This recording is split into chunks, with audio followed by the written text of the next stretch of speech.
that's the question I think Ohioans have to ask is what is having my local fire department worth to me? Um, Local guy, realtor, would complain to me every week as auditor that his taxes were too high, that property taxes were too high. Halfway through my first year, all these different bills, seeing the impact, he got very scared, called me and said, "You can't do these. Our fire department won't be able to survive some of this." And I said, "Well, weren't you the same one that was complaining to me last year about how high your property taxes were?" And he said, "Yes, but the fire department is our community. And if we lose it, I don't know what our community would look like." And so I said, "Well, now you've learned how much your fire department is worth to you." And that's just a gut check that we have to start asking ourselves, what actually are these services worth?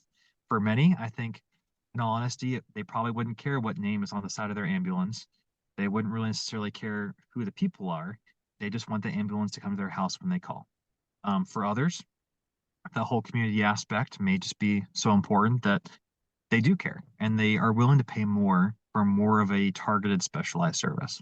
And if I had to think about that, it'd kind of be like those smaller areas that wouldn't necessarily be able to replace their property tax with a sales or income tax because there's not that base there, are probably the individuals that are more likely to want to pay whatever they need to pay in their property tax to support their local fire departments in comparison to maybe places of like you said in like well not like you said but what maybe I was thinking when you were saying it is like in the bigger communities, the bigger cities or the metro areas, they might just like, hey, we just want an ambulance to show up when we don't necessarily have that so close connection of community of, small town department and have that.